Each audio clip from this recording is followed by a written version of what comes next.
La désobéissance civile constitue un défi aux droits et aux règles de notre démocratie représentative. Le XXe siècle a été marqué par des actes de désobéissance civile qui ont parfois bouleversé le cours de l'histoire. Gandhi et Martin Luther King en sont devenus les symboles. L'histoire de notre pays est aussi jalonnée par la désobéissance civile. Sous l'occupation, des anonymes ont désobéi aux lois anti-juives de Vichy. Des personnalités publient le manifeste des 343 salopes pour la légalisation de l'avortement. Les paysans du Larzac s'élèvent contre l'implantation d'un camp militaire et les faucheurs d'OGM ont, par leur lutte, contribué à faire changer la loi. Aujourd'hui, dans notre pays, ils sont de plus en plus nombreux à désobéir pour défendre une cause, un idéal. Ils sont médecins, enseignants, paysans, ingénieurs. Âgés de 20 à 85 ans, ils sont de sensibilités politiques différentes. Qui sont-ils? Pourquoi ont-ils choisi de désobéir? Sont-ils un danger pour notre démocratie?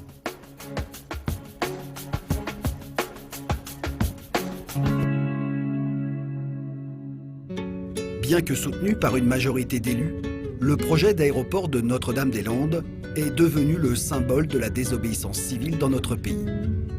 Depuis 4 ans, plus de 300 jeunes venus de toute la France et de l'étranger se sont installés sur la ZAD, la zone d'aménagement différé qu'ils ont rebaptisée zone à défendre.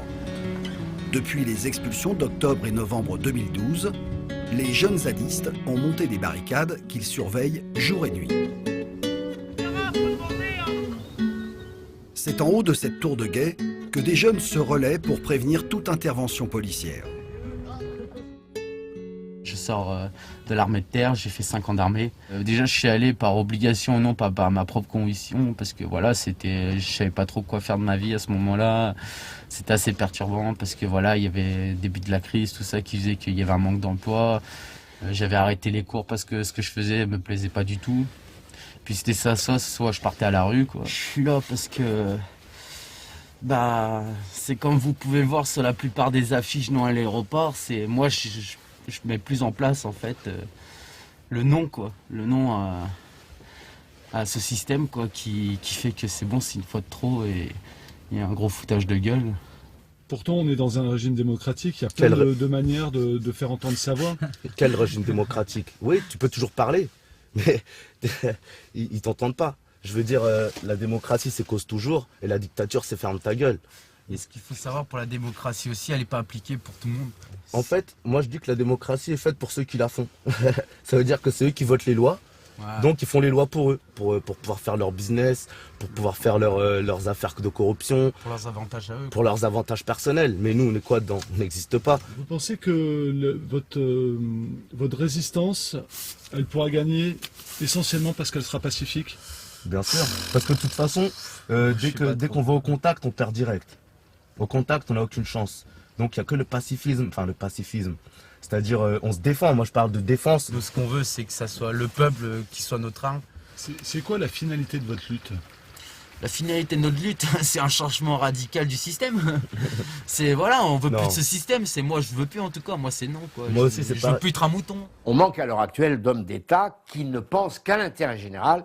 Ils pensent souvent à leur propre intérêt pour le pouvoir. C'est une évidence que si les hommes publics, les hommes politiques, qui ne sont pas forcément des hommes d'État, faisaient mieux leur boulot, la démocratie serait moins imparfaite.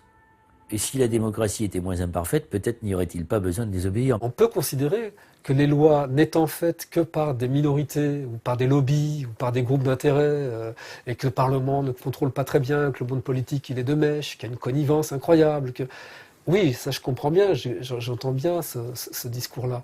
Mais on voit bien que la revendication ne peut pas porter globalement sur ce système-là. Si on veut changer ce système, il faut soit monter un parti, soit de faire la révolution, soit de faire des émeutes. Je ne sais pas, c'est très à l'écart de ce que la désobéissance civile peut se donner comme objectif. L'autorité, incontestablement, fait défaut. Avec évidemment une situation sociale tellement dramatique qu'on peut comprendre que des gens aillent à l'encontre de ce peu d'autorité qui se manifeste encore. Composé d'une dizaine de personnes âgées de 20 à 40 ans, le groupe des Sans Noms s'est rencontré sur la ZAD en octobre dernier. Normaliens, ingénieurs agronomes, cuisiniers, ils ont décidé de tout quitter et d'occuper illégalement la concession de la société Vinci, le constructeur de l'aéroport. Pour eux, cette expérience est avant tout un laboratoire social, agricole et politique. Pour ces jeunes zadistes, Notre-Dame-des-Landes est devenue le symbole de leur combat altermondialiste et anticapitaliste. Michel est l'un d'entre eux. Il a quitté la Corse en novembre dernier. J'étais prof de gestion forestière, mais ce n'était pas subversif. Pour moi, ma place n'était pas là. Ça fait combien de temps que tu es là? Ça fait 4 mois maintenant. Ah ouais. Mais Et je suis un nouveau zadiste. Il y a des zadistes qui sont là depuis 3 ans et plus, quoi. Qu'est-ce qui t'a décidé à rester ici? Ce qui m'a décidé à rester, c'est d'abord que il y a beaucoup une stratégie. Enfin, la lutte s'inscrit dans le long terme. Il y a beaucoup de choses à faire. Il y a un suivi. C'est la volonté de cette continuité. La deuxième chose, c'est que j'ai trouvé des copains formidables. Et la troisième chose, c'est le profond sentiment de liberté qu'on a ici. La liberté due au fait qu'on reprend en main des enjeux politiques nous-mêmes, on se réapproprie la politique. Il y a que on fait les choses comme on l'entend, selon le modèle de société qu'on a choisi nous. Dans tous ces mouvements de contestation, le plus symbolique est celui du Larzac, aujourd'hui celui de Notre-Dame-des-Landes, il y a toujours des gens qui se greffent là-dessus, des radicaux et qui cherchent toujours un terrain de lutte. La démocratie, ça va pas, il faut la changer. D'accord, je dis pas ça d'ailleurs. Je dis qu'il faut une amélioration, une réflexion dans la démocratie. Je dis pas qu'il fallait la changer. Je dis qu'elle est un peu à bout de souffle. Mais que le désobéissant civil nous propose un autre système. Non, mais on sait que le système qu'on a, ça foire. Maintenant, on ne sait pas le résultat pour avoir un autre mode de fonctionnement. Oui, parce qu'on l'a pas fait à échelle mondiale. Faut tester, quoi. De toute façon, faut tester. Mais là, aujourd'hui, on est encrouté, quoi. On n'évolue plus, quoi. Enfin, on est resté sclérosé à pour moi, un système de développement uniquement par l'économie et autres, à une recherche du bien-être qui passe que par du matériel. Mais c'est ça aussi qui leur fait peur, tu vois, c'est qu'ici on consomme pas ou peu, quoi. Donc c'est un peu la pire arme, quoi. La pire des armes, c'est d'arrêter la consommation, quoi, tu vois. Mais je pense que ça leur fait même pas peur. Moi je suis pas sûr qu'un sénateur veuille beaucoup de changements, par exemple. Moi je suis pas sûr qu'ils veulent notre bien. Je pense qu'un sénateur, au contraire, il veut que ça. Je suis pas sûr qu'ils font les choses pour notre bien, pour aller dans notre sens. Si la démocratie, c'est la démocratie représentative avec les élections, je ne crois pas du tout que ce soit un véritable système véritablement démocratique. Pourquoi? Eh bien, il suffit de voir que les élus ne sont jamais représentants du peuple. Ils sortent tous des mêmes grandes écoles, ils ont tous les mêmes intérêts, les mêmes enjeux, ils proposent tous la même politique, à savoir la croissance, tout ça. C'est pas juste sur l'aéroport qu'on se bat, quoi. C'est tout un mode de fonctionnement qu'il y a à revoir, je pense. Enfin, qu'on essaye de revoir, en tout cas. On peut essayer de détailler un peu, c'est contre la croissance, la logique de développement, de progrès, le culte du progrès. Je pense qu'en ayant une logique de désobéissance, qui soit réfléchi stratégiquement, on a un pouvoir politique qui dépasse très très largement le seul pouvoir du vote, quoi. Mais alors très largement. Moi je dirais que c'est pour. Contre. Ouais, c'est ça, c'est pas contre des choses, c'est plutôt pour le développement de l'emploi par l'agriculture. Ah non, pas du tout. Moi je suis contre l'emploi. Ah bah oui. Non mais si on est contre le salariat. Je suis pour que des gens puissent s'occuper et puissent trouver un intérêt à faire quelque chose chaque jour. S'épanouir, quoi. S'épanouir, voilà. Mais je pense pas que le travail et l'emploi salarié soient épanouissants. Non mais s'épanouir d'une manière. Effectivement, mais en tout cas moi je me sens pas salarié ou employé à faire le travail que je fais ici. Non, puisque personne n'est salarié de la lutte, tu vois, ou quoi que ce soit. C'est pour moi-même que je me fais plaisir et pour me prouver à moi-même que je suis capable de faire de l'agriculture. On est pile sur le tracé du barreau routier, le barreau routier qui doit relier les deux axes de celui de Rennes et celui de Vannes, et qui passe juste sous l'aéroport et qui sert à la desserte de l'aéroport, est prévu de passer pile dans ce pré-là en fait. Donc en fait, on cultive là où ils veulent bétonner, quoi. On a envie de montrer en s'installant qu'on peut essayer d'aller vers un autre modèle agricole avec des toutes petites exploitations qui produisent avec des formes d'habitat différents autour.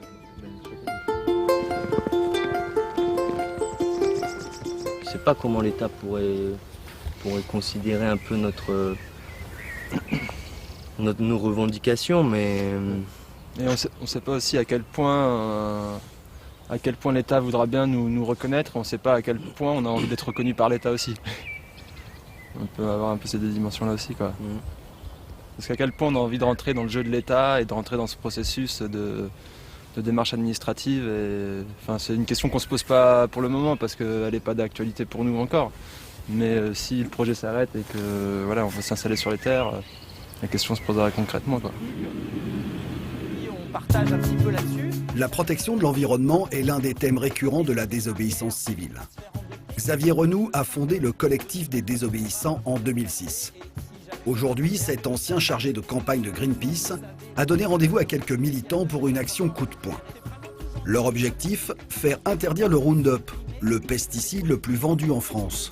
Leur moyen, créer le buzz afin d'interpeller le public et les politiques.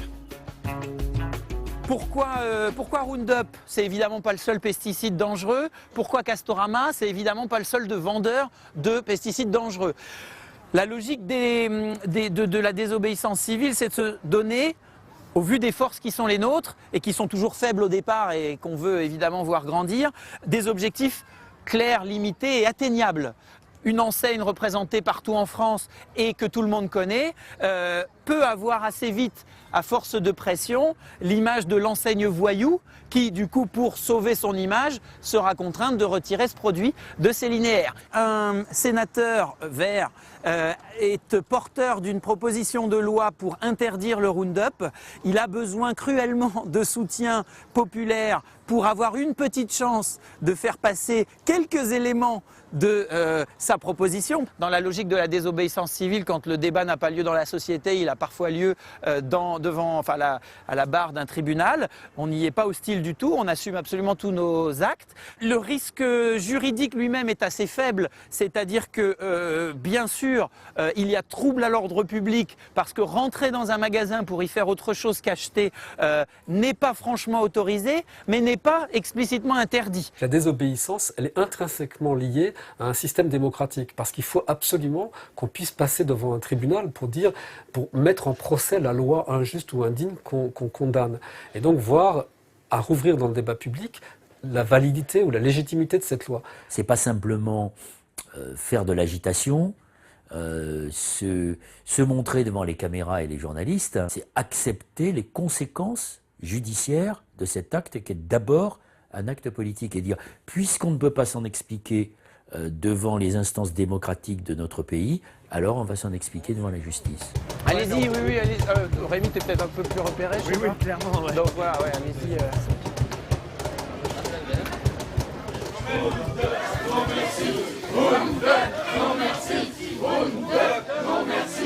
Roundup, non merci. Roundup, non. Non merci. Le Roundup est dangereux pour les enfants, dangereux pour notre santé à tous, dangereux pour notre environnement. Non, merci. Le gérant est venu nous voir, il était OK. Donc, Roundup, non merci. Entendez-vous, c'est vrai ce que je vous dis. Le gérant est venu. Roundup, non merci. Il n'y a plus le petit écran qui passe de la propagande, mais si, le monsieur sympa qui aime la nature et qui met du pesticide partout. Voilà, c'est fourni par Roundup. Ouais. Voilà les fameux Roundup. Le désherbant annuel, je suis pas sûr. Attends, on va vérifier. Ah si, je suis sûr. Voilà. J'en ai mis un là. C'est bon. On voit que les méthodes douces et juridiques ont du mal à donner quelque chose de positif. Donc voilà, essayer de se faire entendre d'une autre manière. Les pesticides sont dangereux pour la santé, pour l'environnement. L'argent ne justifie pas tout. Le citoyen normal, lambda, n'a pas beaucoup de poids et que ce sont que des lobbies financiers qui gèrent le monde. Donc voilà, il faut qu'à un moment donné, on reprenne possession de nos droits. Je crois que ça manque un peu de déco. Bon, quand est-ce que vous les enlevez là? Sérieusement, c'est quand même. C'est pas moi qui décide. Mais vous pouvez. Enfin, parce qu'à chaque fois, on a des interlocuteurs différents. Enfin, je vous ai déjà vu, mais il y a eu. Cadre différent. Bah oui, mais qui c'est le. Comment ça fonctionne? Il y a bien un gérant. Un directeur sur le millionnaire. C'était pas lui la première fois qu'il s'était un peu énervé. C'est la deuxième fois, d'accord. Et lui n'est pas là aujourd'hui. D'accord, il n'est pas là le samedi. D'accord. Et c'est lui qui décide du coup. Voilà. D'accord. Bon. Vous lui transmettrez, mais vous le savez. Oui, bien sûr, bien sûr. Merci de votre gentillesse en tout cas. C'est un plaisir de venir. On n'est pas en guerre avec des humains. On sait bien que les gens qui travaillent ici ne sont pas tous d'abord décideurs de ce qui s'y vend, et puis ont aussi des loyers à payer, des familles à nourrir. Et on n'a pas à juger les gens pour les parcours qu'ils ont choisis. Quand ils se comportent avec humanité, c'est tout ça de gagner. Nous, on ne vient pas agresser ce monsieur ou tel personnel. On vise une enseigne, un groupe financier. Retirez le Roundup des linéaires. On va voir si cette nouvelle action, qui est encore somme toute assez gentille, eh bien elle suffit à leur faire comprendre qu'on peut devenir une vraie nuisance et que c'est nous ou le Roundup. Allez, on fait un petit tour. Le dernier tour. Vous avez un rendez-vous peut-être? Des caisses. Oui. Il n'y a pas des caisses. Non. Non, pas cette fois. Mais ça viendra, ça risque de venir. Parce que... Chaque jour en font chose. Oui, mais là, non, pas aujourd'hui. Mesdames et messieurs, cette enseigne Castorama vend Roundup, le pesticide de Monsanto. Monsanto, c'est les OGM, la dioxine, l'agent orange au Vietnam. C'est pas des humanistes, c'est pas des gens qui se préoccupent de votre santé. N'acceptez pas tout de votre magasin. Merci de votre attention, excusez-nous du dérangement, il n'y a rien de personnel, mais vraiment il y a des choses qu'on ne peut pas laisser faire. À bientôt. Il y a des évolutions, d'abord de la loi simple, de la loi, compte tenu de certaines évolutions politiques, de modifications de majorité, etc., voire de modifications constitutionnelles qui sont immanquablement conduite, amenée par des réactions justifiées de l'opinion. Un acte de désobéissance confidentielle, ça ne sert à rien. Donc je crois qu'il faut que les choses soient bien claires. Il faut que ça tombe tout de suite dans l'espace public. Ça agit sur l'opinion et l'opinion, elle peut agir sur les politiques. Donc à un moment donné, ça les fait bouger. Mais ça peut durer très longtemps. Retour à Notre-Dame-des-Landes, où la ferme de Bellevue est occupée illégalement depuis plusieurs mois par des paysans. Jour et nuit, il se relaie afin d'éviter sa destruction. Après un premier avis d'expulsion prononcé en janvier 2013, 8 paysans ont été contraints de quitter les lieux. Le jour même, 10 nouveaux arrivants venaient les remplacer. Ce matin, paysans et jeunes zadistes sont unis plus que jamais en attendant le rendu du procès.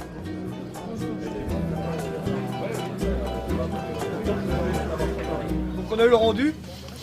On a appris ça ce matin, donc pas de grosse surprise, on est expulsable. C'est exactement le même rendu que le premier rendu du 28 février concernant les premiers habitants, c'est-à-dire expulsable immédiatement avec 50 € d'astreinte par habitant. Alors sachant qu'à Géo, dans sa deuxième demande, c'était 1 000 € par jour et puis 20 000 € de dommages et intérêts. Donc voilà, il n'y a que 50 €. Donc on n'est plus protégé juridiquement. Maintenant, ça dépend d'une décision politique de savoir s'ils veulent venir intervenir ou pas, quoi. On a ramené tous nos matériels de nos fermes qui craignent rien pour bien protéger cette ferme, en mettre tout alentour. Et aussi, on a amené à la châtaigne aussi, parce que la châtaigne pour nous est aussi important que Bellevue.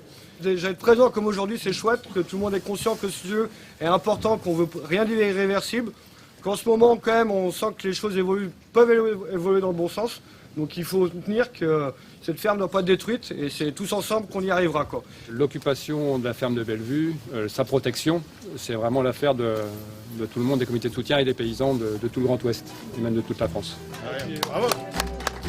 Si cette décision de justice ne surprend personne, elle est l'occasion pour les paysans et les zadistes de se retrouver pour discuter et échanger sur l'avenir de leur lutte.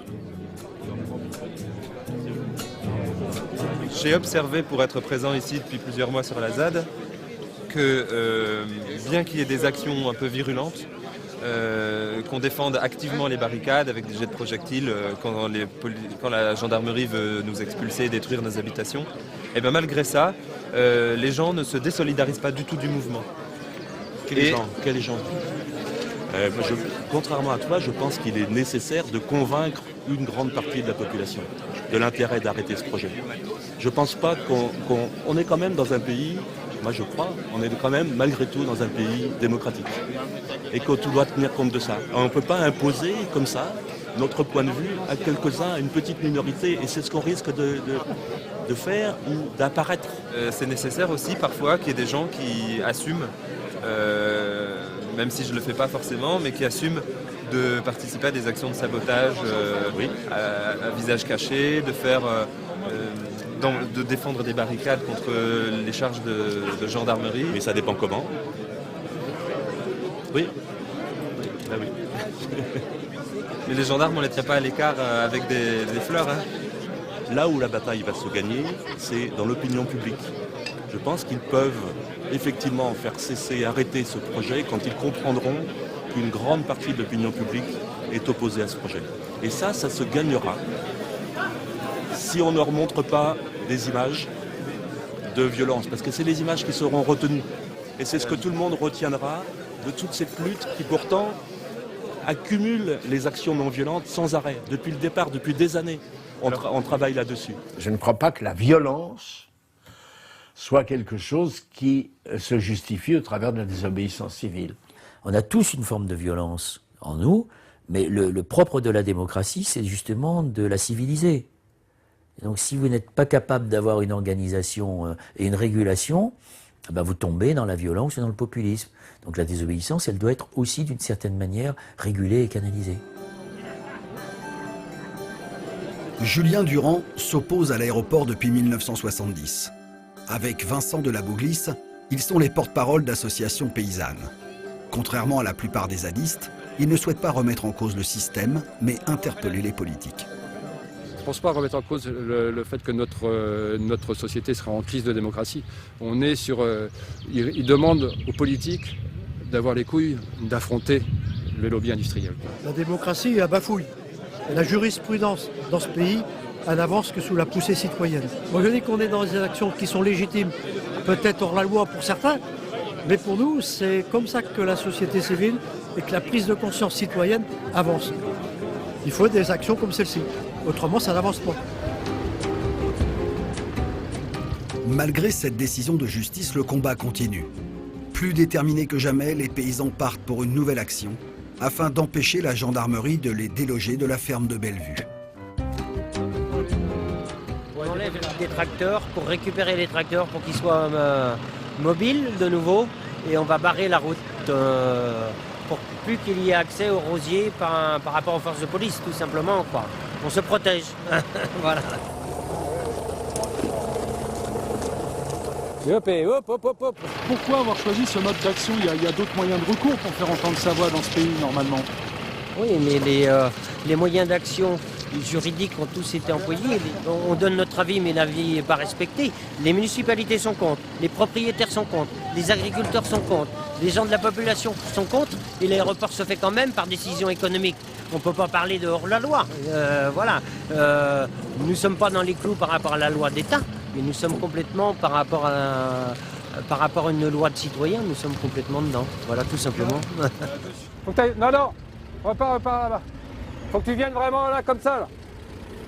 Faut que tu viennes là, comme ça. Là. À Bellevue, l'expulsion est prononcée. Nous allons résister jusqu'au bout. On n'a pas le choix que de résister jusqu'au bout. Yes. Celui-là, il n'est pas prêt de bouger. C'est pas moi qui l'enlèverai. Hein.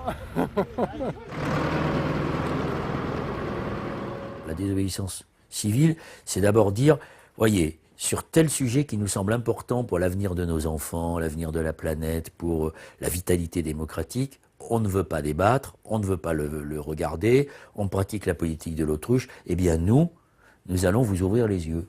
En dernier recours, lorsqu'il n'y a ni parti politique, ni syndicat, ni association, ni personne qui considère que la cause que vous défendez est une cause défendable, eh bien il y a des gens qui décident d'arrêter, de dire non, ça ne passera pas par moi. Alors aujourd'hui, la désobéissance civile, on la met un peu à toutes les sauces, dans la mesure où on va peu à peu, par les raisons d'une transparence qui rendront d'ailleurs la démocratie impossible, où chacun, surtout les Gaulois que nous sommes, s'exprime en fonction de ses propres conceptions et de son intérêt particulier. Or, défendre son intérêt particulier face à l'intérêt général me paraît difficilement soutenable au travers de la désobéissance civile. Le fondement de la désobéissance, c'est la recherche de l'intérêt général. Et quand cet intérêt général est bafoué au profit d'intérêts particuliers ou de lobbies ou de décisions d'experts qui ne passent pas par le circuit démocratique, il faut désobéir. C'est une nécessité démocratique. Autre lieu, autre désobéissant. Pour les anti-IVG, le combat dure depuis plus de 30 ans. Envers et contre tous, ils veulent toujours interdire l'avortement. Pourquoi vous êtes là aujourd'hui, madame? Pour prier en manifestation contre les avortements qui sont pratiqués donc à l'hôpital Tenon, qui ne devrait plus être appelé hôpital, puisque dans un hôpital on défend la vie, et que c'est devenu le plus grand avortoir de France. C'est-à-dire, avec des crimes en série, nous avons droit ici, enfin au total en France, à 220 000 avortements par an, ce qui constitue un génocide depuis 50 ans. Le Doc tout petit en 1986. Il a mené des actions coup de poing dans les centres d'avortement durant les années 80 et 90. Cet ancien docteur et chercheur en embryologie a été condamné à de multiples reprises et incarcéré 1 mois. Pour lui, c'est le combat de toute une vie. Pourquoi vous avez décidé de vous mettre hors la loi? Parce que la loi est abominable, tout simplement. La loi permet le meurtre et la loi permet le mariage homosexuel maintenant. Enfin, elle permet toutes les choses qui sont contre la raison et contre la foi. Cet endroit est chargé d'histoire pour vous, l'hôpital Tenon. Oui, pour plusieurs raisons. C'est le premier hôpital où nous avons été, quand nous avons commencé nos occupations du centre d'avortement. Avant, nous étions plus près de l'entrée de l'hôpital. On nous a un peu relégués ici. C'est que, je peux vous dire, nous ne sommes pas désirés, vous l'avez compris. Donc c'est une raison de plus pour revenir sur place. Et mon Dieu, autant que nous pouvons, prier pour tout ce qui se passe ici. Voilà. Je vous salue Marie, pleine de grâce. Le Seigneur est avec vous. Vous êtes bénie entre toutes les femmes. Et Jésus, le fruit de vos entrailles. Oui, tout se passe au nom de la liberté, vous avez bien compris. Liberté, liberté, liberté, dont on peut blasphémer. Alors ici même, vous avez vu, sur le sol, vous avez marqué Jésus-Christ instérilé. Ce qui veut dire que la Sainte Vierge aurait peut-être dû ne pas avoir cet enfant. Vous voyez, ils imaginent. Et ça, c'est luciférien. Je pense que c'est satanique, directement.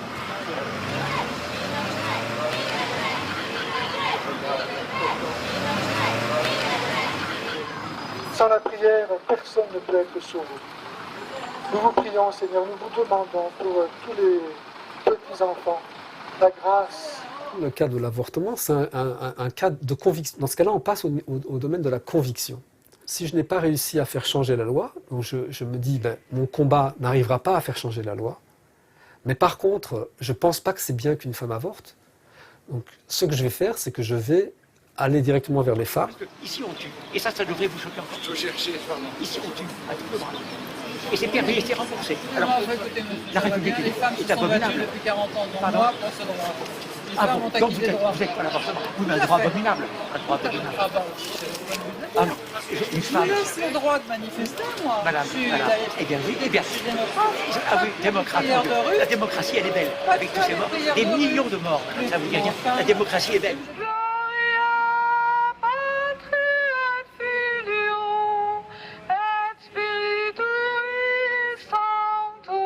La première intervention qu'on a fait dans les hôpitaux, c'était à Tenon.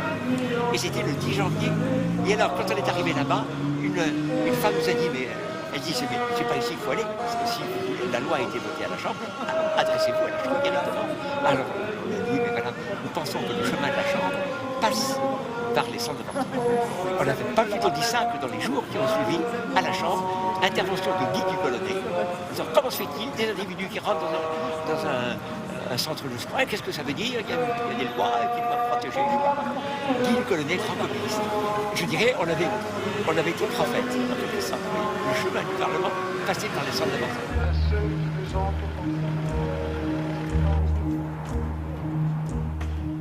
Nous retrouvons le docteur Dor à son domicile, avec l'avocat qui défend son association. Ensemble, ils reviennent sur certaines de leurs actions passées. On a été arrêtés souvent, parce qu'on allait donc, on allait manifester malgré l'interdiction. On avait vu que l'interdiction n'était pas une raison pour s'arrêter, au contraire. Mais là où on a gagné, où c'était merveilleux, c'était en 99, en juin, je crois, 99, vous avez obtenu du juge. Enfin, il vous a écouté, il nous a écoutés. Il y a eu effectivement un certain nombre d'annulations par les tribunaux administratifs de Paris et de Versailles, d'arrêtés qui avaient interdit vos manifestations. Alors que c'est inscrit dans la Constitution, n'est-ce pas, le droit absolu, enfin le droit à la liberté absolue d'expression dans la publique. Alors, il est certain que dans la DDHC de 1789, c'est-à-dire la Déclaration des droits de l'homme et du citoyen, il y a ce fameux article 2 qui prévoit comme un droit absolu la résistance à l'oppression. Bon. Vous le connaissez certainement. Article 2, le but de toute association politique est la conservation des droits naturels et imprescriptibles de l'homme. Ces droits sont 1. La liberté, 2. La propriété, 3. La sûreté, 4. La résistance à l'oppression. Alors, qu'est-ce que l'oppression? Évidemment, c'est très difficile à déterminer. Il y a toute une série d'autres dispositifs dans le droit qui permettent de ne pas appliquer une loi ou d'enfreindre une loi en étant couverts juridiquement. Les groupes qui manifestaient contre l'IVG se sont réclamés de ce droit-là, du droit de la nécessité, qui faisait qu'on mettait en péril le fœtus, enfin le petit bébé à naître, et donc qu'ils avaient le droit de désobéir. L'État doit être dans le fondement naturel et surnaturel autant que possible. Vous voyez, bon, on ne le force pas à être surnaturel, mais au moins naturel, au moins. Et je dirais tuer des enfants, je dirais, alors là, ça tombe sous le sens. Je dirais, tous ces morts au nom des droits de l'homme, je dirais, ça vous montre le caractère satanique des droits de l'homme. Je le dis bien, le caractère satanique des droits de l'homme. Vous voyez. Alors, moi, je veux bien une démocratie, si vous voulez, mais qu'elle respecte les droits divins et les droits naturels. Voilà. Si c'est ça la démocratie, il faut qu'elle soit rejetée. Ceux qui désobéissent pour faire avancer la société pour plus d'égalité, ceux-là sont la recherche de ce qui est juste. Ceux qui, par exemple, vont faire le coup de main dans des cinémas parce qu'ils considèrent que ça porte atteinte à l'image de Dieu, ceux qui vont aller dans des cliniques qui sont contre l'avortement, ça, c'est pas de la désobéissance. Ça, c'est de la réaction. La religion n'a rien à faire dans l'espace public. On est dans un pays laïque. Donc c'est porter atteinte à la liberté d'expression. Donc c'est de la réaction, ce sont des réacs. Yvan Gradis milite pour un changement de la réglementation sur l'affichage de la publicité dans les lieux publics. En 2000, il lance un appel au barbouillage des panneaux publicitaires. Il intègre le collectif des déboulonneurs dès sa création en 2005. Ce collectif prône la désobéissance civile et souhaite l'ouverture d'un débat national sur l'invasion de la publicité dans l'espace public. Je suis venu entendre le jugement rendu par la 12e chambre correctionnelle pour le procès de 6 barbouilleurs, dont moi, qui a eu lieu il y a exactement un mois, le 25 février, et qui est le 19e procès du collectif des déboulonneurs au niveau national et le 8e à Paris.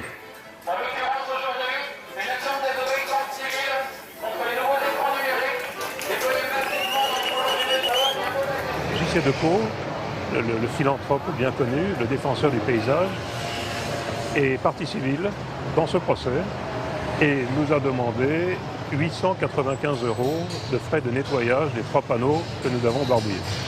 Et la procureure, elle a requis 200 € contre nous 6. La phrase la plus importante du réquisitoire de la procureure a été, à mon avis, quand elle a dit que nous n'étions pas, que la justice n'était pas, dans notre cas, face à une délinquance classique, mais à une résistance non violente.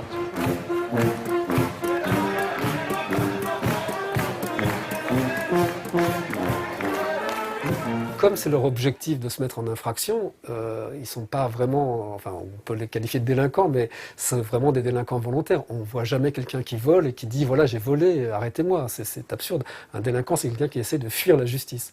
Dans ce cas-là, c'est des délinquants qui justement visent à être arrêtés par la justice pour qu'il y ait un procès, pour qu'on discute de ce dont il est question.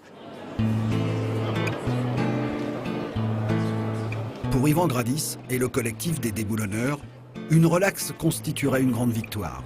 Elle leur permettrait d'interpeller les pouvoirs publics afin de faire changer la loi sur l'affichage publicitaire. Alors quel était le jugement, dites-moi?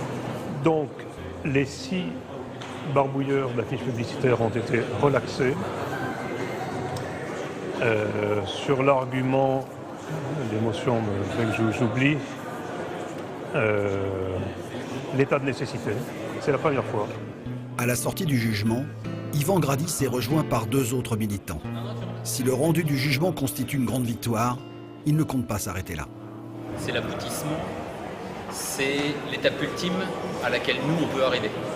C'est-à-dire que depuis la création du collectif, on explique l'action de désobéissance civile par l'ultime recours, parce que le fonctionnement démocratique classique, la manière dont la société s'organise pour avoir un débat, pour faire avancer un sujet, pour prendre des décisions quand un problème est mis sur la table, ne fonctionne pas dans le cadre de la publicité. Une relaxe, c'est la justice qui reconnaît que oui, à un moment donné, malheureusement, on a eu raison, on a dû utiliser ce moyen de désobéissance civile. Et là, aujourd'hui, c'est encore dit de manière plus claire que la première fois, puisque l'état de nécessité est reconnu. Ce qui veut dire que nous n'avions pas le choix, nous étions légitimes à employer un moyen illégal pour faire avancer une cause qui est plus grande que ce que nous transgressons. Donc ce message doit très clairement être entendu par les pouvoirs politiques. S'il ne l'est pas, ce ne sera qu'une fois de plus la preuve que le fonctionnement démocratique, malheureusement, est complètement bloqué et complètement verrouillé. La justice peut dire, bon, je vous acquitte, et le fait d'avoir été acquitté peut, par ricochet, revenir au législateur qui dit, bon, mais si le droit a dit, qu'est-ce que je dois faire? Les gestes de désobéissance sont d'abord montrés du doigt par l'ensemble du personnel politique qui n'aime rien tant que le politiquement correct. Alors, est-ce que ça fait changer les choses dans l'hémicycle? À court terme, non. À moyen terme, oui. Dans les années 2000, la région de Calais fut le théâtre d'actions de désobéissance. C'est ici qu'affluent chaque mois des dizaines de migrants clandestins. Choqués par le sort de ces migrants, des anonymes et des associations décident de leur venir en aide. Sous peine de lourdes sanctions, pouvant aller jusqu'à la prison, ils décident d'enfreindre la loi sur le délit de solidarité. Ces actes de désobéissance civile ont obligé les pouvoirs publics à changer cette loi en janvier 2013. Jean-Claude Lenoir a été de cette lutte pendant plus de 10 ans. Alors on est sur l'ancien site de Sangatte, qui était donc un espace dédié aux migrants. Donc c'était un ancien hangar qui avait servi pour la construction du tunnel, la partie béton. Et en fait, le gouvernement l'a dédié aux migrants en le mettant en gestion à la Croix-Rouge à l'époque. Et puis avec la fermeture de Sangatte, le hasard, c'était un hiver très très pluvieux. Alors, et puis très très pluvieux, mais et quand je rentrais du travail entre midi et 2, je rencontrais des migrants. Et d'une façon tout à fait naturelle, ils s'abritaient près du garage où j'habitais. Et je les faisais rentrer, prendre une tasse de thé, sécher leurs vêtements, etc. Donc à l'époque, c'était le fameux délit de solidarité. Et au moment où je m'apprêtais à partir et à dire aux gars que j'allais travailler, les CRS se sont rués sur les 3 ou 4 migrants qui étaient venus boire une tasse de thé à la maison et les ont vraiment violentés. Donc je suis intervenu parce que je trouvais ça scandaleux. Et alors ils m'ont emmené au commissariat, direct par les rues, menotté, etc. Enfin, un scandale.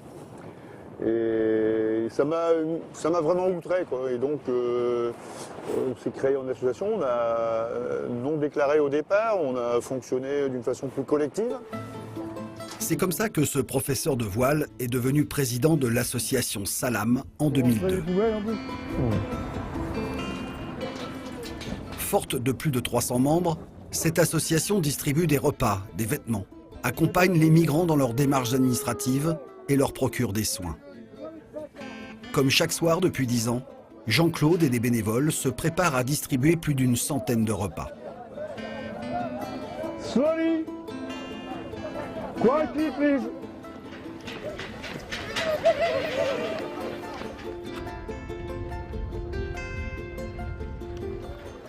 Don't worry, this is happen every day. This is my life. It's okay. I'm here because I try go to UK, so every day trying, but no chance. I was being sent back to Iraq 2 times. So being Iraq, it's my country. The government doesn't care because I'm homeless in my country. Some people said if you go back to your country, your life is better than here. But no, that's not true. My best wish, I go back to UK.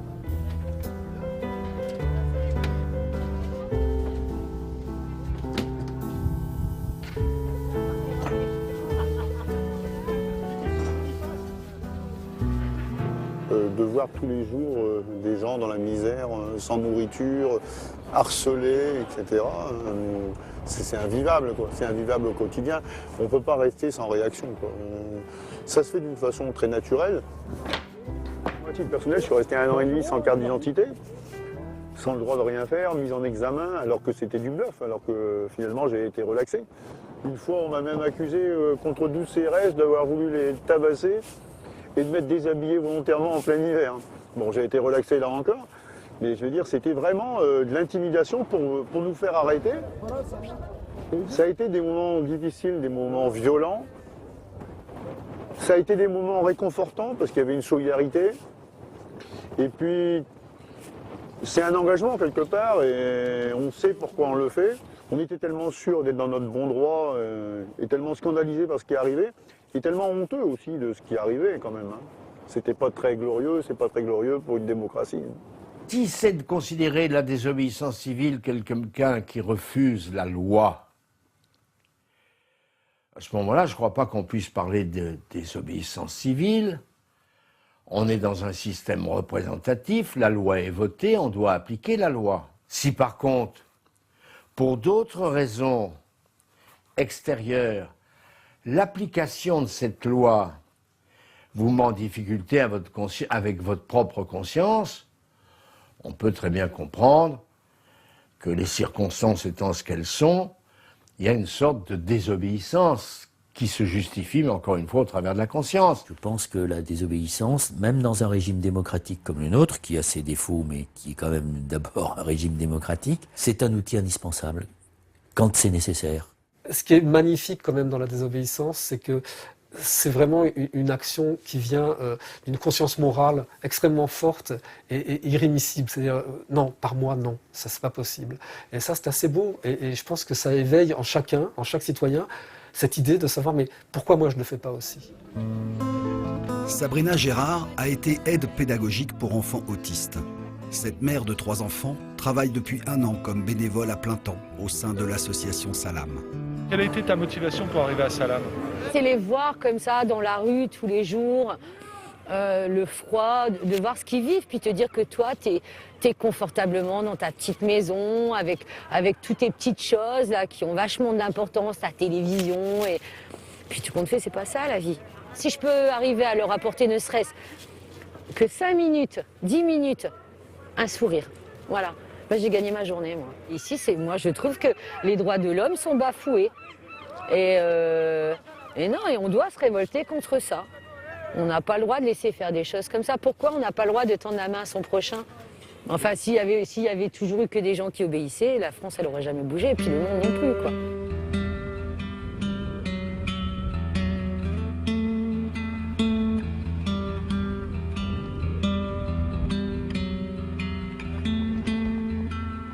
Alors là, tu vas dans un squat égyptien. Ils doivent être une trentaine maintenant, ils étaient 60. Il y a une partie à Paris, parce qu'ils vont souvent à Paris pour travailler, parce qu'il faut se faire de l'argent. Et il faut savoir qu'à Paris, il y a énormément de travail au noir, surtout dans le bâtiment, de grosses entreprises en plus. Et ils reviennent pour essayer de passer, juste pour essayer de passer. Le passage est payant, de 600 à 2000 euros.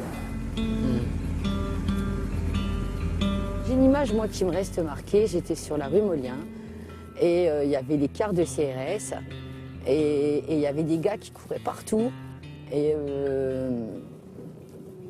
j'ai dû freiner pour pas en écraser un. Donc j'ai arrêté la voiture et le CRS a attrapé le gars et il me l'a claqué sur le capot. Et je suis sortie de la voiture en disant que c'était inadmissible.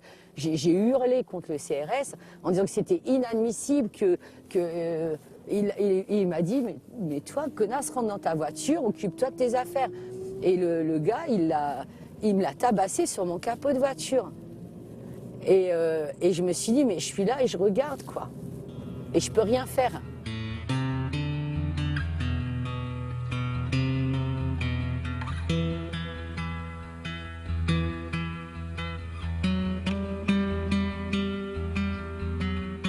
On y arrive. On va tourner à la police, et là, regarde.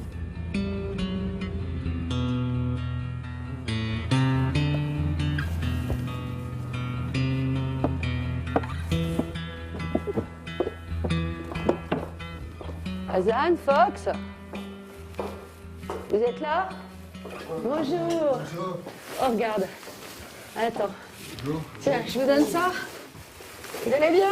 Tiens, je vous amène le petit-déj. Bonjour, ça va? Ça va, bad boy? Tu l'as mis où? Donne. Ah, merci. Tu viens encore? Ouais, j'ai dû attendre pour rentrer. Tu viens encore de la police? Non, la police, je l'ai vu partir il y a quoi, 10 minutes. Tous les jours maintenant, ils viennent. Ça devient incroyable. Tu trouves ça normal que les gens qui vous aident, ils fassent parfois de la garde à vue? Non, pas du tout. Ça n'est pas le trop normal. Il y en a le corps très beau, et pour donner pour manger les personnes. Hein. Pourquoi essayer pour les aider, les personnes. Pourquoi pour vivre. Tu vis, regarde comment ils vivent. Normalement, une personne devrait avoir le droit comme en français. En français, si tu viens dans nos pays, si tu viens en Afghan, si tu viens à Grèce, si tu viens quelque part, c'est regarder très bien, c'est regarder très gentiment. Et ici, c'est regarder les personnes que tu viens en France, c'est regarder très mal.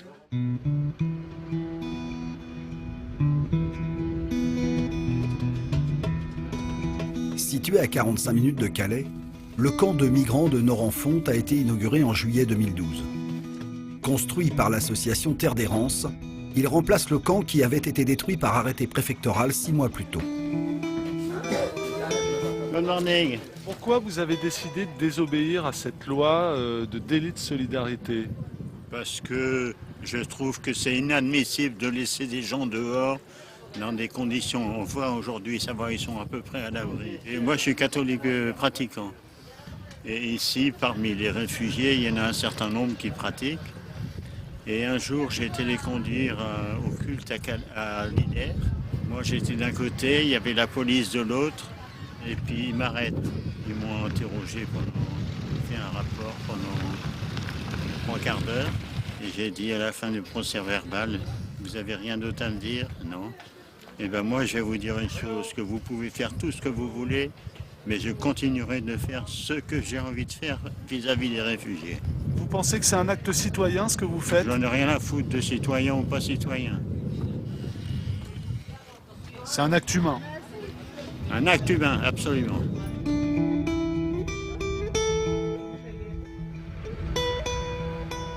Marc Boulnois est le maire de Norenfonte. Il a fondé l'association des élus hospitaliers suite à l'injonction de destruction du premier camp de migrants de sa commune. J'ai été mis régulièrement, moi, en demeure de faire des démontages de camps. On a fait peser sur la commune le fait de devoir payer des destructions que l'État avait réalisées. Et donc on a régulièrement débattu avec les autorités administratives. On a fait valoir qu'il y avait des lois supérieures, hein, les droits de l'homme, la Constitution, ce qui est notre droit fondamental. Je pense que résister parfois à l'injustice, parce que c'était le cas flagrant ici, est un acte effectivement citoyen, un acte politique au sens noble, de poser à un moment donné des repères, de se dire qu'est-ce qui fait sens dans notre société. Et est-ce que vous pensez que ce type d'action peut contribuer à faire changer une loi? La preuve, c'est que la loi que vous faites référence sur le délit de solidarité, le gouvernement actuel l'a supprimée ou l'a abolie. Et je pense que les élus hospitaliers ont pesé sur les partis politiques à un moment donné pour faire que des bénévoles, à un moment donné, des élus, à d'autres moments, ne soient plus inquiétés sur la solidarité et puissent le faire de façon libre et reconnue même.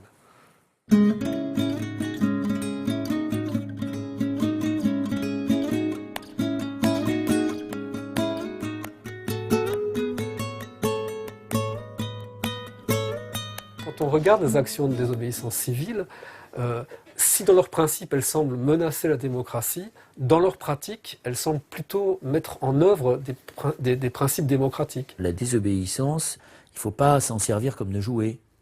Ce n'est pas quelque chose qu'on peut répéter comme ça. Ça ne peut pas se banaliser.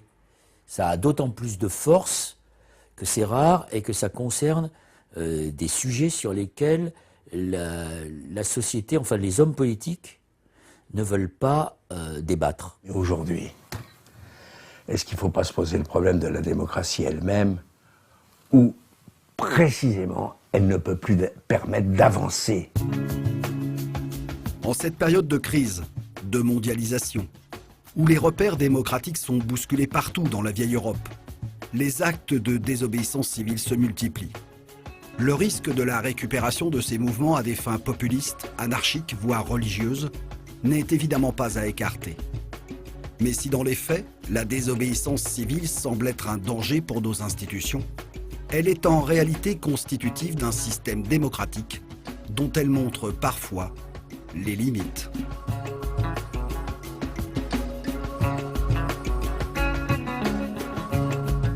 Voilà, c'était les nouveaux désobéissants après le film Place au débat avec nos invités dans quelques secondes.